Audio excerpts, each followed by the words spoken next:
being a member of this club for 33 years, our very own member, married to amazing Dr. Lynn Struthers for 37 years, and parents of 3 wonderful daughters. Those are the things that you know about Dr. Wayne Peate. Here are a few things you don't know about Dr. Wayne Peate. He's a first-generation American. He likes to get high. He is an instrument-rated pilot. Has run 3 marathons up Mount Lemmon and has run a marathon up a glacier in Antarctica. No big deal. Most of us have probably done that.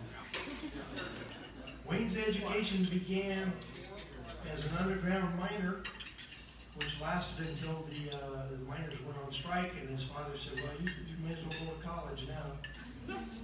So he wandered on over to Stanford University, where he was named an Eagle Scout scholar there. And while he was there, he accepted an offer to join Phi Beta Kappa, which he didn't know exactly what that was, but when he learned it was the only co-ed fraternity on campus, he accepted the invitation.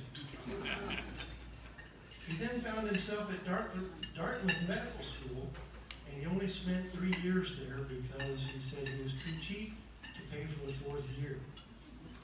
But apparently he got a degree because he went on to Harvard Medical School and got a public health degree. And after he graduated, he was elected president of the Alumni Association, where he founded a public health scholarship endowment. So there's a lot of public health related to this man. He served as a lieutenant colonel in the U.S. Army Reserve Medical Corps. He was a pandemic instructor with the Center for Disease Control and tested smallpox patients for the World Health Organization. Things that most of us have done. But he also volunteered to serve in Somalia, where he was the only physician for 40,000 refugees. In Africa, he wrote his first of 8 published books, one of which I bought a couple of decades ago when I was visiting Santa Fe, New Mexico, and I didn't even know Dr. Wayne. It was called The Beauty Way, and if you ever read that, you'll get a glimpse into the depth of the soul of this man. So 8 published books. He later wrote 24 articles, as well as the famous Gaslight theater play, Pancho Villa Rides Again. He was founding faculty for the University of Arizona College of Public Health. Now here's one that pulls at my heartstrings. He is the founding chair of the PEMA JTED. So Wayne was JTED before there was a JTED. I remember him wandering around collecting signatures to get it on the ballot. So since then, of course, you know, and you should know, that JTED has provided career and technical education for over 130,000 students here in southern Arizona, and has graduated kids at a 98% rate. He is founder of Well America Incorporated, serving the healthcare needs of 23 fire districts in southern Arizona. In 2018, firefighters from 3 counties initiated an annual award, the Dr. Wayne Peate Health and Safety Award. Wayne was the first recipient. His current research regards genetic changes in firefighters caused by toxic exposures that predispose to cancer. Are these changes inherited by children? His talk, You Are What You Eat or Breathe. Inheritance is weirder than you, or bandanas or something like that. Ladies and gentlemen, Dr. Wayne Peate.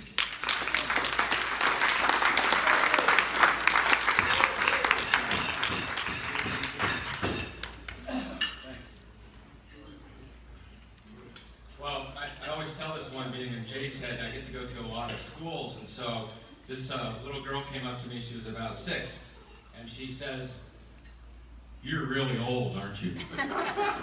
So, I'm an instructor, so I said, "Well, how old do you think I am?" She said, 106. So, you know, kids are fun because we were talking with some of the kids about genetics, and one of her classmates said, "Well, I know about genetics. You know what one DNA says to another DNA? I like your genes. Yeah. Well, several years ago, how many people here know Dr. Richard Carmona? Yeah.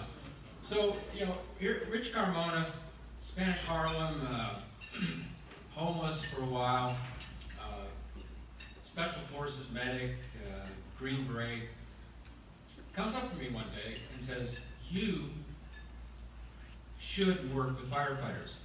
Now, there's only one response to Surgeon General Richard Carmona when he asks you a question. Yes, sir. So that began my career of working with firefighters. So let's talk a little bit about what are concerned. After 9/11, we had several individuals who were involved with response retired here in Tucson. And we started to track them. And then we started to think even broader about our local firefighters. Were we providing them adequate protection? You think about it, they're our guardian angels, but who's the guardian angel for them? So we started looking at their DNA, and we compared it to new recruits who hadn't been exposed to fire all these years. And we found a significant difference. And there's something called epigenetics. So we've all heard of the genetics, right? And probably focus on what color is your kid's eyes going to be, or hair color, or that sort of thing. So think of DNA as sort of like the piano. Epigenetics would be more like the music. So let's talk about that. So here's some identical twins, but you notice even though their DNA is the same, their spots are a little bit different. Well, I'm glad there are no children in this room at this point because the next slide is X-rated. We've all heard of the women have 2 X chromosomes and men we only have 1, of course. Well, there you have it. Here's the X chromosome right in front of you. And you'll see what happens is this code gets whacked up. It gets messed up by certain exposures. Toxins in the environment, some of our personal habits, etc. And I'll see if I can get this to work here. They're called DNA methylation. So think of, let's say, your DNA were like a phone, right? So these phones do everything now. I mean, you can talk to them, they talk back, they record, they take pictures. Let's just imagine if all of a sudden your phone got turned off. That would be DNA methylation. Okay?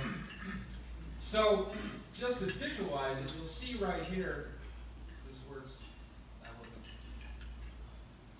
Think of it as an on and off switch. So let's say you've got a switch in your body, a gene that helps you suppress cancer. But what if it gets switched off? How many people have heard of the BRCA1 gene? It's a gene, right, that if you track that, women are predisposed to cancer. Well, that's a sort of a gene that can be affected by this process that we're talking about, this methylation. So, genetics is weirder than we thought. It's more than just sort of what height you got or hair color, etc. It's these other factors that are turning on and off. And when they turn things off, bad things can happen, like cancer or metabolic disorders, etc. And so that is the epigenetics. So we'll just give you sort of a little vivid example of epigenetics. Now, bees, female bees, a queen bee, and a worker bee are genetically identical. They're all female. But the epigenetic factor is that the queen bee in the larval stage is fed what's called royal jelly, whereas the other bees are just fed the usual pollen and honey and that sort of thing. Same DNA, but epigenetically a huge difference, because the queen bee can go on and have thousands and thousands of babies, whereas the worker bee is effectively sterile. So that's just an example of sort of genetics, epigenetics in the animal kingdom. Now, what about humans? Just so you know, this is not a random JTED kid. This is actually our daughter, Elise, who just decided to pose with a firefighter hat. So, but we start to think, okay, if firefighters we found have these epigenetic changes, this methylation, that's turning off their cancer suppression, and we found that they're having much higher rates of cancer than other workers, is it possible that these epigenetic changes, think of them as sort of scars on your DNA, could be transmitted to your children? Now, most firefighters will tell you they recognize the dangers of the job, but having those dangers transmit to their offspring starts to cross the line, right? Well, what else crosses the line? Well, you'll see in the far right, Mom and Dad, epigenetic changes that could be transmitted to children. Obviously, we all know about intrauterine exposures, moms who drink excessively, fetal alcohol syndrome, and that sort of thing. And not to ignore the environment, parental care, etc. Could potentially cause these disorders in offspring, in children. Now, just sort of to capture this, you'll see on the far right various lifestyle factors. And you'll see a runner there, someone who's keeping physically active. And we've actually learned that physical activity is like medicine. It actually helps decrease cancer, delays the onset of adult onset diabetes, or prevents it completely. It's sort of an epigenetic factor that you can use in your favor. And if you open your wallet and let the moths out, you can donate to our president's running program, right? There you go. And help her epigenetics. That 2 for 1. But also bad things can happen. Heart disease, diabetes, cancer, metabolic, and some other rare diseases. So that's the background. So here's the key points. For years, people thought that this epigenetics only happened with plants. That mammals, etc., we were immune to that. And actually there was sort of called embryo scrubbing, that somehow when the fetus is developing, that these bad things that we did might be sort of semi-cleansed out. But it turns out maybe that isn't true. And the parental environment might increase the chance of diseases. So what are some examples of epigenetics in humans? Well, here are 3. The first is the Dutch hunger winter. In 1944, the railway workers in Holland bravely jammed up the German military transport system, but they paid the price, and the Nazis cut off food flow to northern Holland. So it was an extensive famine. And Audrey Hepburn, by the way, of acting fame, was actually one of those children in the Netherlands during the time. Now, they tracked these children, and they tracked the grandchildren. So as you can expect, the children were small, as expected. But interestingly enough, the children, once they grew up, were more likely to have certain diseases, such as diabetes, etc. That's interesting. Then they tracked the grandchildren, and they had the same thing going on. So people were saying it's not their DNA that changed. They still look like the little Dutch boy and girl, but there was this scarring, this epigenetic insult that passed on to generations. So people started to think, maybe we humans are susceptible to this epigenetic. The second thing was Holocaust survivors. Rachel Yehuda in 2015 at Mount Sinai got 32 Holocaust survivors, examined their DNA extensively, as well as 23 children. And she found that the children were more likely to have depression, anxiety, and PTSD that could not be accounted for by their DNA.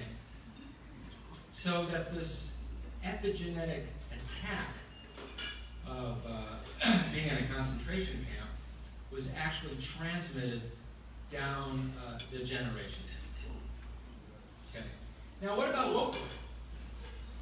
So we found 248 of these methylation. Remember these sacs that grab parts of your gene, your DNA, and do a number on them, in our local firefighters. And we found them in the firefighters have been working for years, but we didn't find them to that great a degree in the new recruits. So we're thinking, well, it must be the exposures at work. Well, I remember when I started working with firefighters, they would tell me after a fire, they would have black snot. And I couldn't figure it out because, they get a helmet, they get a respirator, they get this protective gear. Why are you having black snot for 3 or 4 days? Well, a couple things are going on. One is the protective gear wasn't as protective as we thought. The second thing was that modern fires are much more dangerous. In the past, they were wood, metal. A modern fire today has what? What's in a modern office place? Computers, plastics, etc. And the gas is much more dangerous. Whereas before, we had carbon monoxide. It's dangerous enough. But these new fires, we have hydrogen cyanide.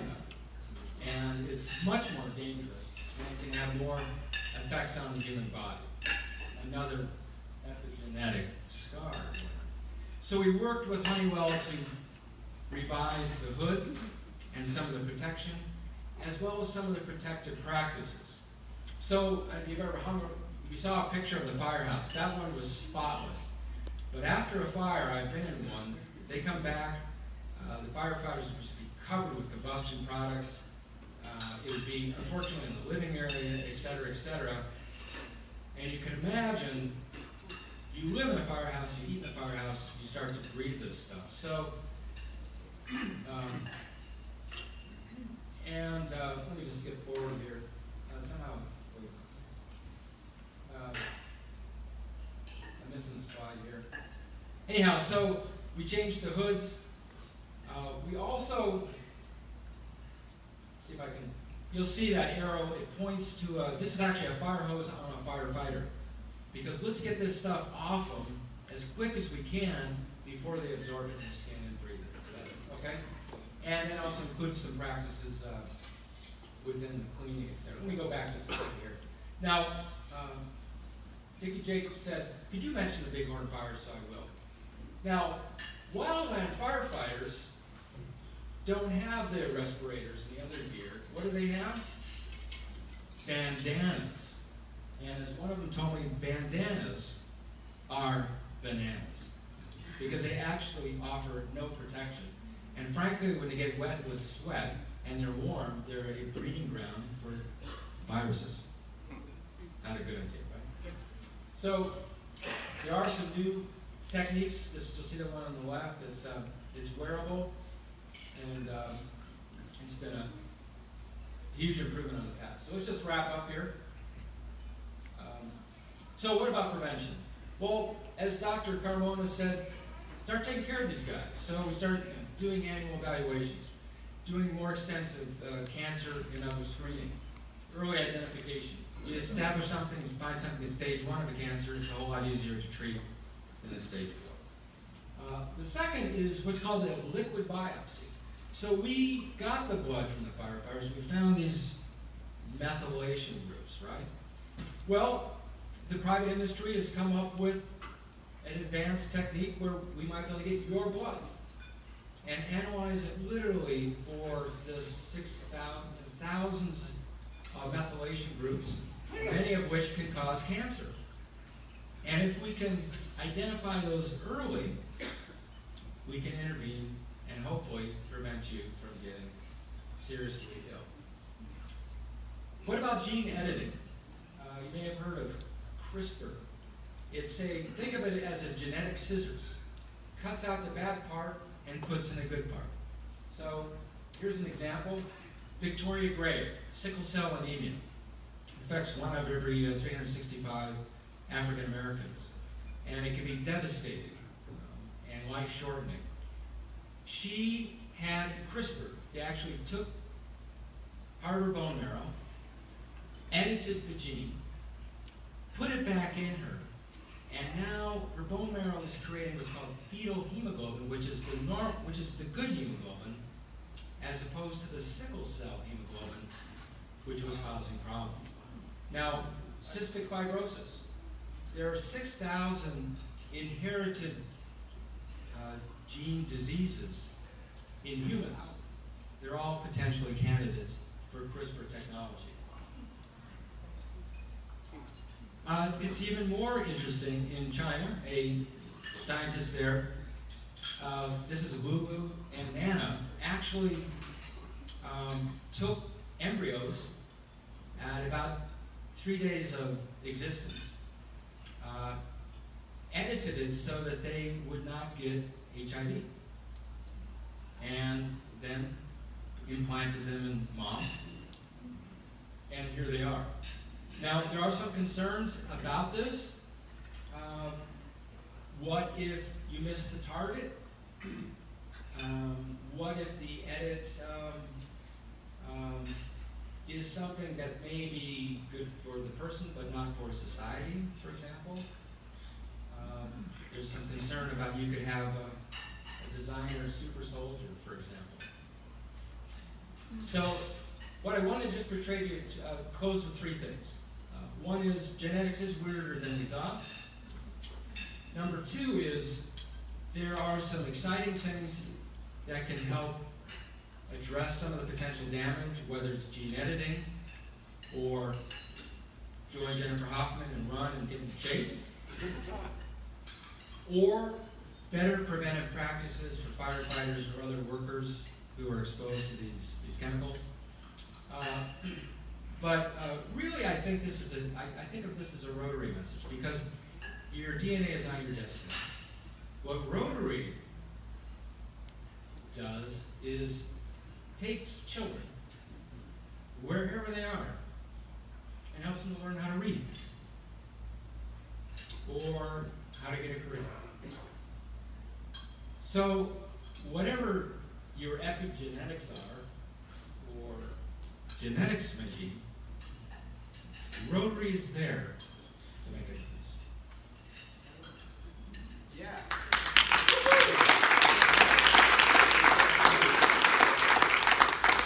Any questions? If we have questions. Yeah, go ahead. Yeah. Wait. We got some rules, and I've got the badge. You gotta listen to me.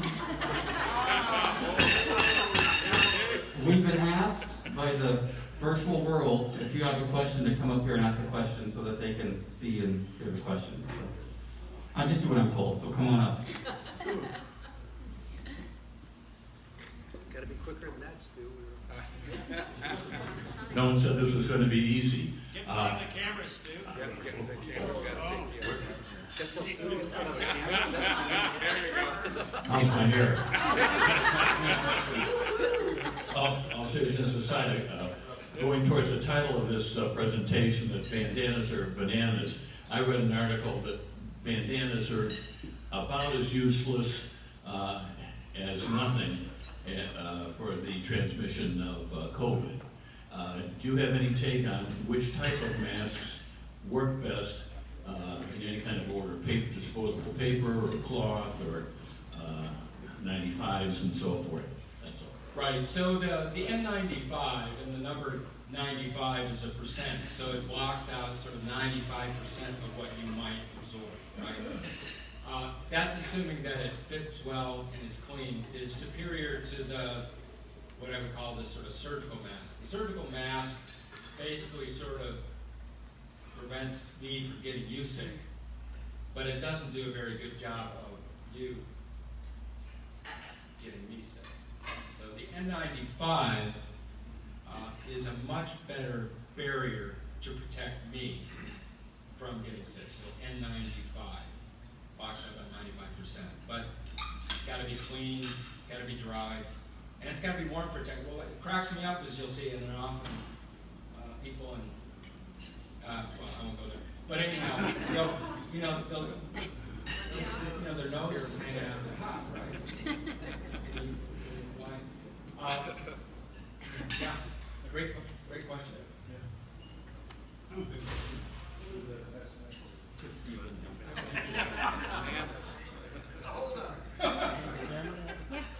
Hi. Okay, then. It works pretty good. It's very stylish. It matches your shirt. Thanks. It's kind of off subject, but maybe not. How's JTED going? And give us the latest on the building and all that stuff. Yeah, so the building is open and students are inside it, and our faculty have really stepped up and adapted to this sort of virtual world. It's been a particular challenge because JTED is hands-on, so to duplicate that takes some special talent. But I was just telling Jen, we have launched the first licensed practical nurse program in the entire state. And Peate Community College has said they're going to give us 2 years of credit. So if you want to be an RN, you do 2 years of JTED to get college credit, you go to Peate. I'm going to have to go 2 more years, and you're an RN. The FAA approved our drone program, our cybersecurity, artificial intelligence, machine learning, which, by the way, are tools that are useful for analyzing these liquid biopsies. Those are launched. So we are rocking and rolling. I can't thank you enough for your support. I don't know if you remember Erica, who spoke here years ago. She's the one at JTED was going 40 hours a week to school and 30 hours a week working 2 jobs, support her family. She did graduate, top of her class, and the money that you donated allowed her to take her national exam.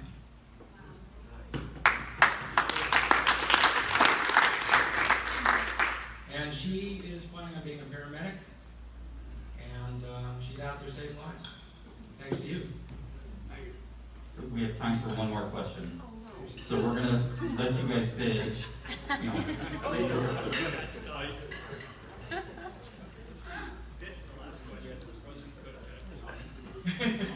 So Wayne, are there any epigenetic factors that may be inheritable that are positive? Have you ever seen an example? Well, plants, it turns out, epigenetics are an advantage to them because unlike us, plants can't sort of run away from bad soil. They're kind of stuck, right? So there are positive changes there. Our concern is there are very, very few epigenetic changes that are positive in humans. It's sort of like your DNA is there, it's mostly good, and the epigenetics are, unfortunately, like the sack around your cell phone. They're not really helping you out. So, but like I said, with lifestyle changes, preventive gear, gene editing, etc., we believe that we can address those and help people overcome those marks or scars.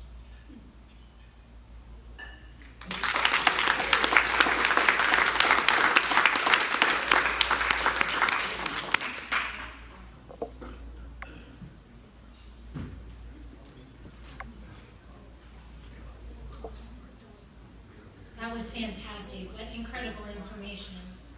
Who'd have, thought that's how genetics work? I'm not a scientist, so I wouldn't have.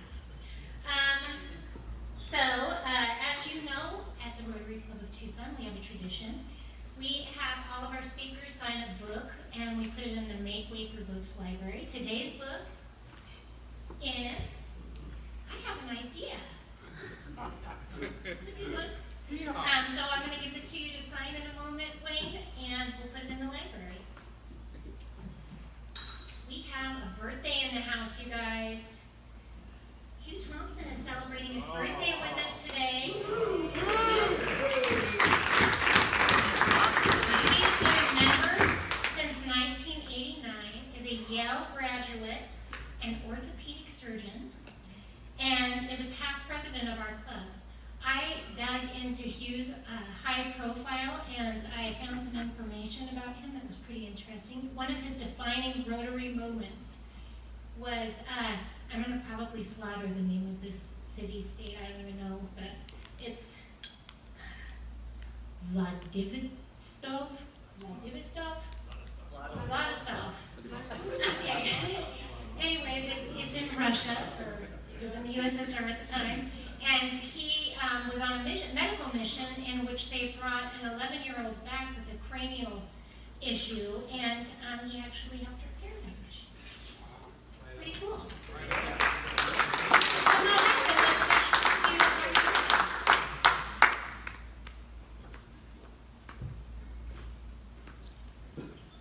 Good afternoon. 85 blessed years. I want to thank Richard, the late Richard Kincaid, for introducing me to Rotary, and our famous Dr. John Long for pulling me on board. Rotary has been one of the most meaningful experiences in my life, and my advice to newer members is get involved. I want to thank Wayne for introducing this club to JTED and emphasize that our 100th anniversary project is going to be a life changer. We need to sell tickets.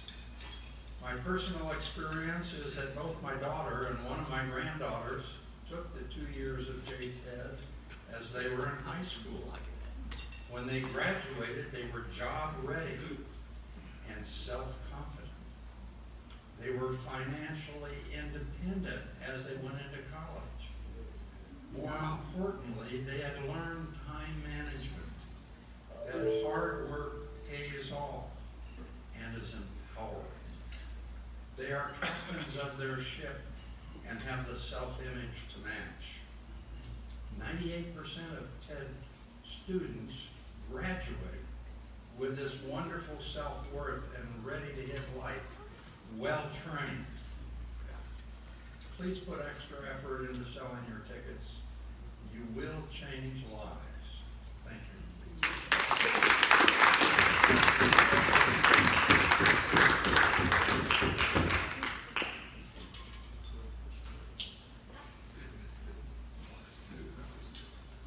Happy birthday.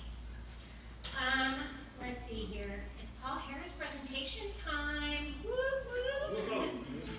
Let's bring up Scott Vaughn and our Paul Harris recipients to the stage. Come on, you honorees.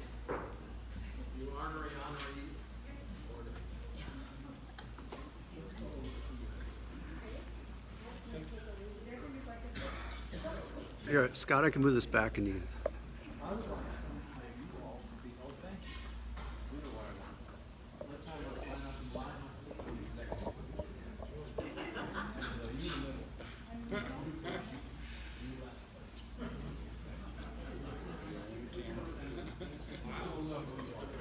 Wow. Wayne Peate, thank you for that presentation. That was wonderful. I've been a member for 20 years, and I've never heard our speaker use the term black snot.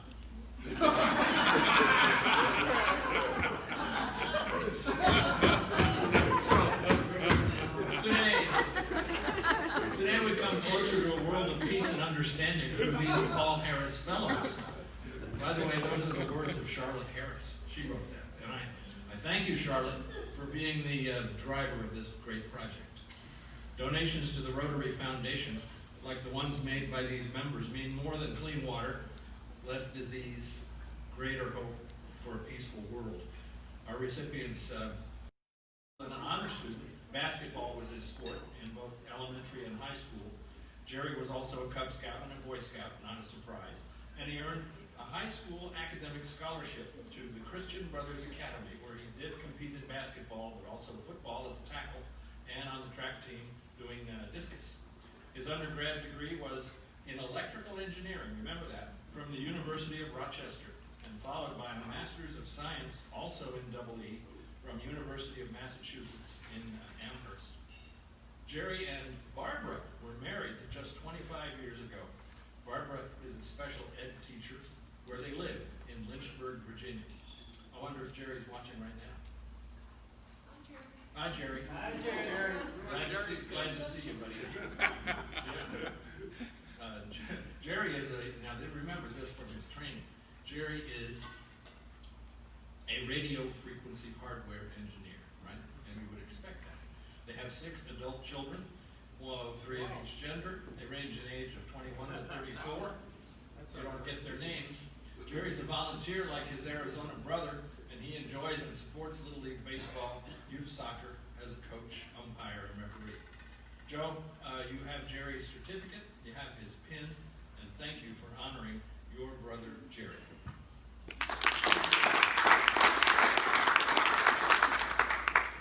Last thing I asked Jeannie is if I pronounce your name Jeannie Zita, would I be correct? And she said, yeah, Zita rhymes with cheetah. I have much more to say about Jeannie, just shut up. Jeannie's receiving her Paul Harris Fellow Plus Cinco. Jeannie grew up in Minnesota. She married Peate Bellis, and they raised 2 sons, known as Alex and Matt. And while Jeannie worked for Eden Prairie Schools as community education director, this is really cool, she was invited to speak at a Rotary Club meeting about what? Adult literacy programs. Well, she liked the experience. And then she joined the Eden Prairie Morning Rotary Club in 2006. Well, surprise, that led to involvement in many club service projects, right? Well, after she retired 10 years ago, she was able to expand her Rotary involvement at both the district and the international levels. For instance, she became part-time executive secretary for her club. She served on her district's PR committee. She traveled to several countries on district friendships exchanges. And she attended the 2016 RI convention. That was in Seoul, South Korea. And finally, in 2016, she was noticed by her club, and they made her president. So Jeannie's husband started working in Tucson about 2 years ago, and Jeannie moved here as well. And here she found an extraordinary Rotary Club, and then she joined our club instead. She's very engaged in helping us sell Corvette raffle tickets and encouraging us to provide online auction items as we find new ways to support our charities. Jeannie's already immersed in District 5500 as she volunteers with Rotary Youth Exchange. When asked why she supports Rotary international programs, she shares 2 quotes. Quote, I've helped write a couple of global grants to address water sanitation and school bathroom issues in Honduras, and was thrilled to see the positive impact we had through joining funds, expertise of Rotary Foundation, 2 districts, and 6 clubs. And the other, she says, while serving as club president, I joined the Paul Harris Society and committed to donate $1,000 per year, knowing that the funds are managed to meet the highest standards for charitable giving, and they'll make a real difference addressing RI's focus areas around the world. Congratulations, Jeannie, on your Paul Harris Fellow +5.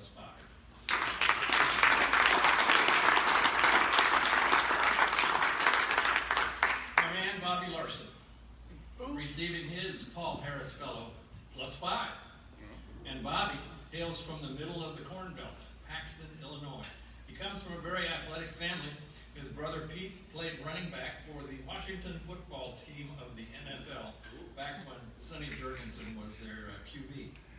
Bobby's sister Judy, in the late 60s, was the head cheerleader for the University of Illinois. ILL. Thank you very much. So Bobby himself played baseball at the University of Illinois, where he earned a business degree and then came to Tucson to coach under the legendary Jerry Kindle.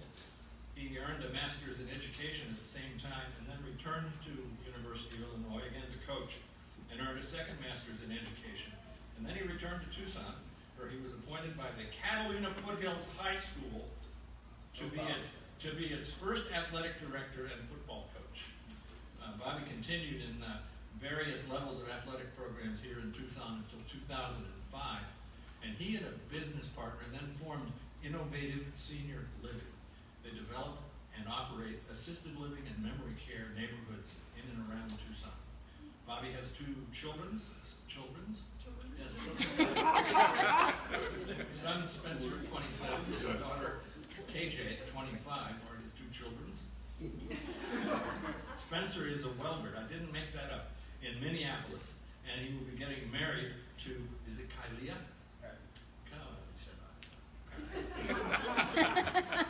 Spencer and Kylie will be married in just 36 days.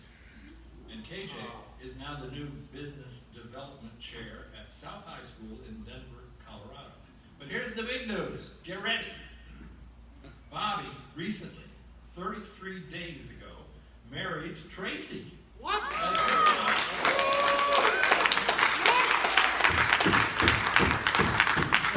Raise your hand if you know Tracy. Oh, No. Well, we don't. No. We see her next. well, I was going to say, well, then let me tell you, she's a wonderful lady. The wedding was on Nantucket Island, and they could not be happier. And I hope I meet her someday.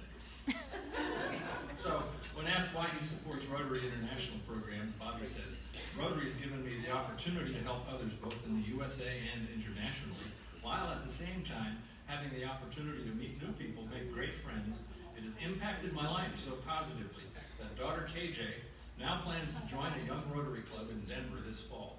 Both she and her new club will be good for each other. Congratulations, Bobby, for your Paul Harris +5.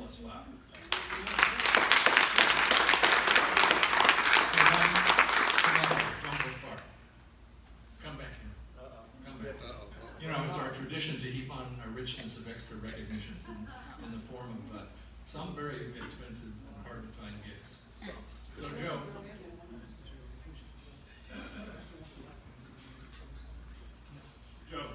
For you and your brother Jerry, we have 2 face masks to assist you in getting through the pandemic safely and help getting his pen out. Are they 95? No, they're 92.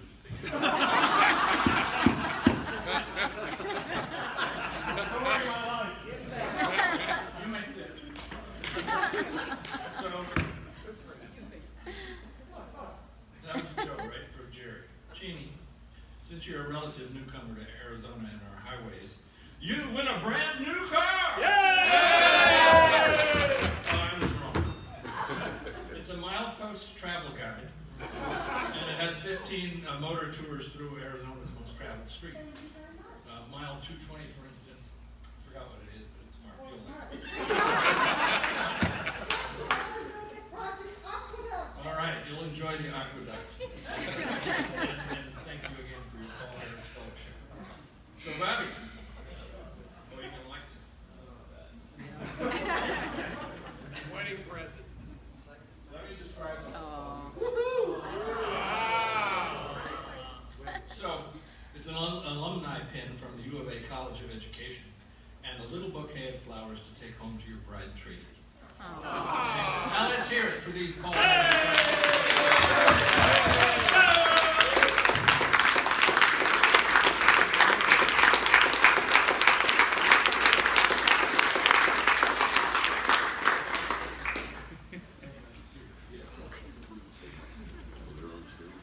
don't know if I can be that entertaining. It was fun. I forgot my own house on the table, and I'm too lazy to go back down again. No, I'm good. I actually remembered what I wrote. I want to razz our Sergeant at Arms, Gary Olson, a little bit. Tardy pants. Late. So thankfully, Curtis was here to step in a pinch, and I really appreciate that. Thank you, Curtis. You are not a tardy pants.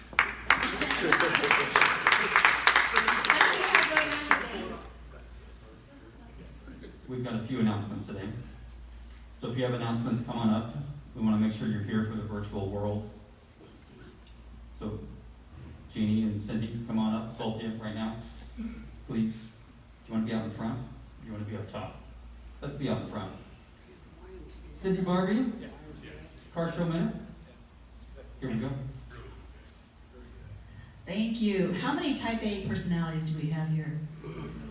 I don't know a lot of you real personally, but I do know one real strong, competitive type A personality, Mary Martin. Yes. So, and I'm imagining like Mark, you must be too. So you're gonna, yeah.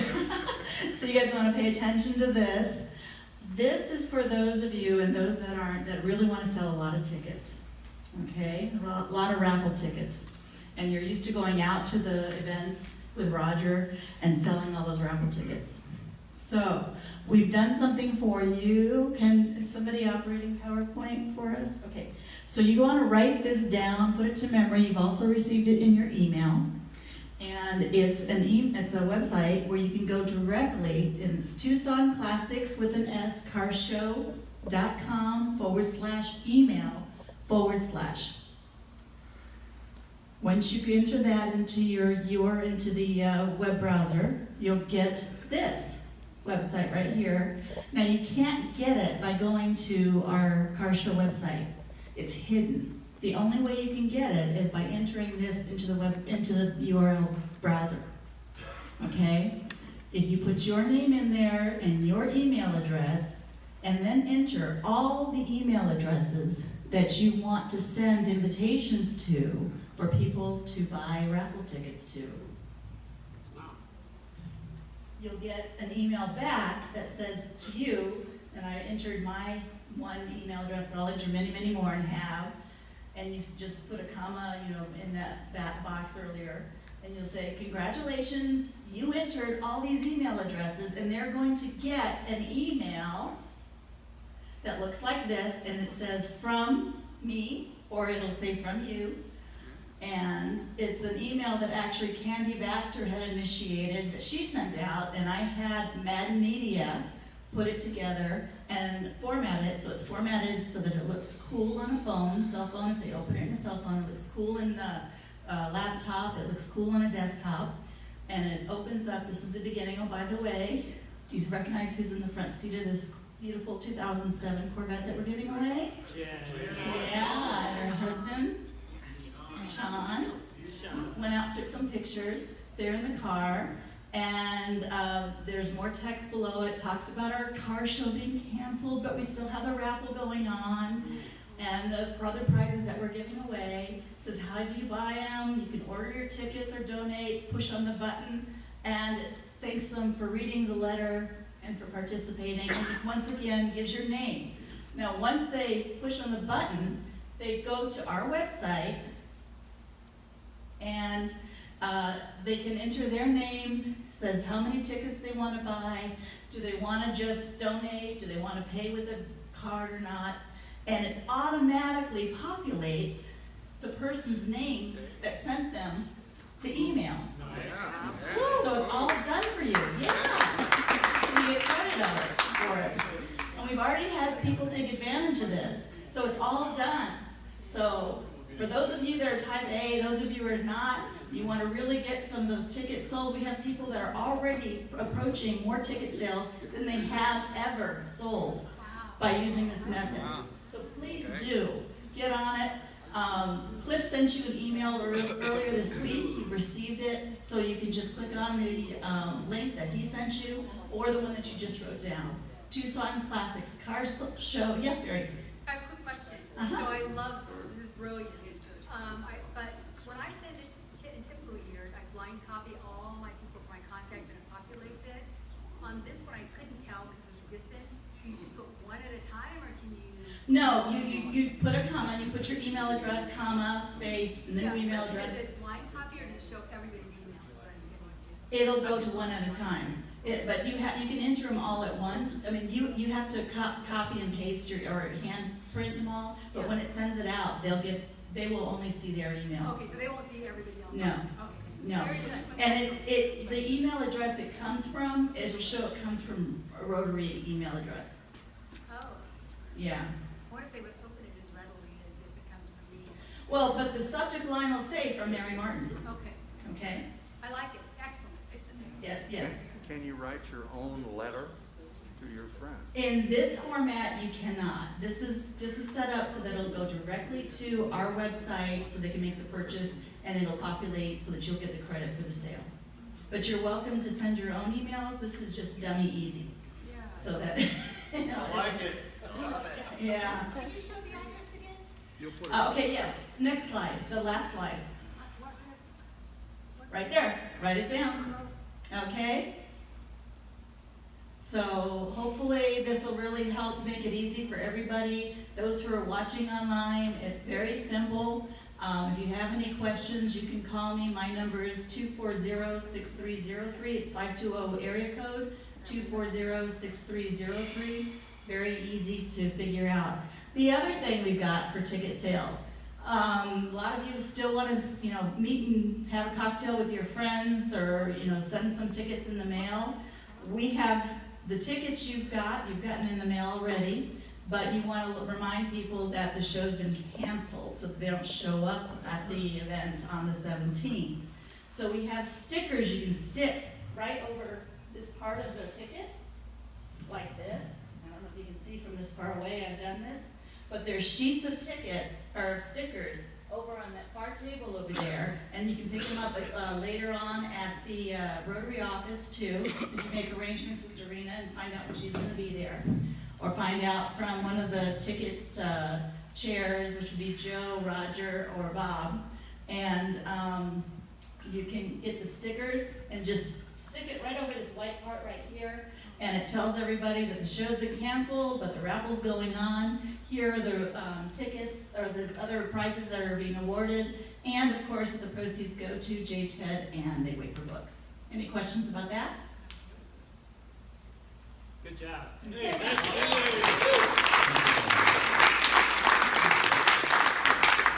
next we have Jeannie Zita, rhymes with cheetah. Thank you very much, Bruce. So I want to first of all credit Robin Fry, who designed the logo that's there. It's in the banner on the website for our new online auction site. It's just been great to see that you can get out there. The website is below it directly, so if you'd like to go out, you can click on and see view all items. We actually do have 9 items out there so far.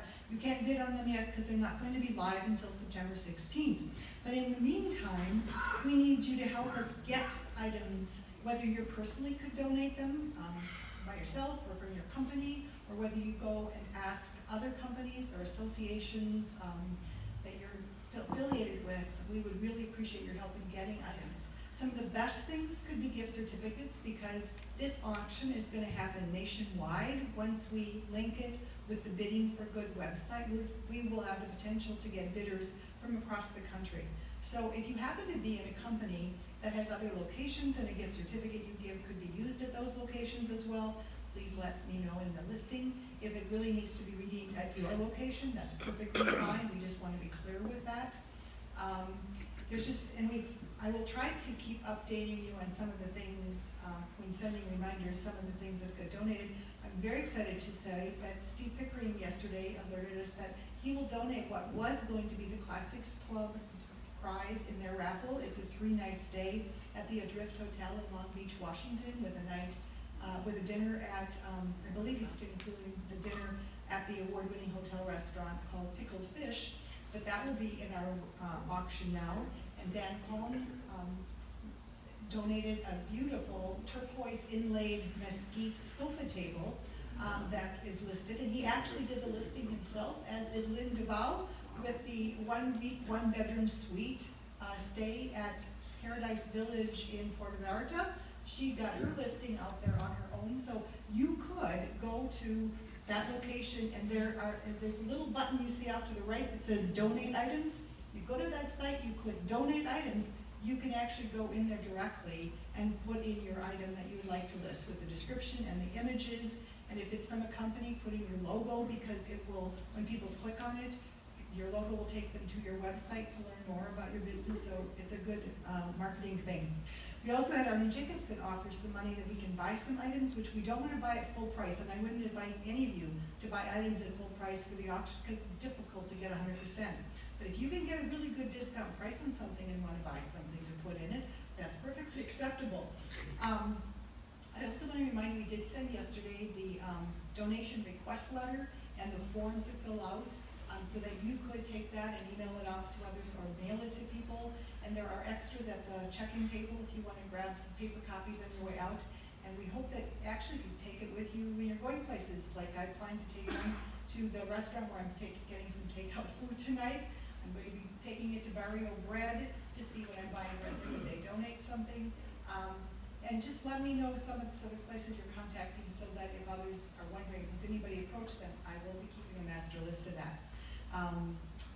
And anyway, and if you have ideas of things you hope we will go after, we got some great ideas from the executive committee, like could you find a vendor that would donate a sewing machine? Can you find somebody that would donate outdoor physical activity like basketball hoops that kids could be using? Could you find somebody to donate bikes? And I do, is Ralph here? I do hope people donate a bike again. But there's a lot of possibilities. Our goal is to get another 125 items this year, and we hope to make more than last year. Last year we cleared $13,000. We hope this year to get at least $15,000 out of it. The online company tells us that you sometimes get 25 to 33% more than what you normally will, because it can have a wider audience. Then the last thing too is you need to go out and ask friends, refer friends to the site, because they need to get on and register as a bidder. And when people get to the point of bidding, they will have to put their credit card in there when they actually start making bids. And that will allow us on October 16th, when they end the auction on a Friday night, to then close the auction, and on Saturday, start contacting the winning bidders, processing payments, arranging for pickup, mailing certificates, and arranging shipping. So I think it's going to be a great auction experience, and I appreciate everybody's help with asking people and donating, and thank you. Question? How are you, let's say that somebody bids on a bike and lives in Schenectady, who's paying for the transportation? One of the reasons we want to get items in by the 11th or so is because we need to double check that in the special notes we have listed any item that's merchandise that's going to need to be going places, that it says winning bidder must pick up at a Tucson location, which Danielle Belair has her husband's company has a place we can store things and arrange pickup from, or pay shipping charges. So that will be stated in there. Anything else?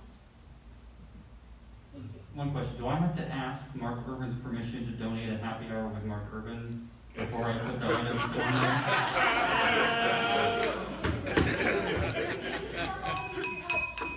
Second prize is 2 happy hours.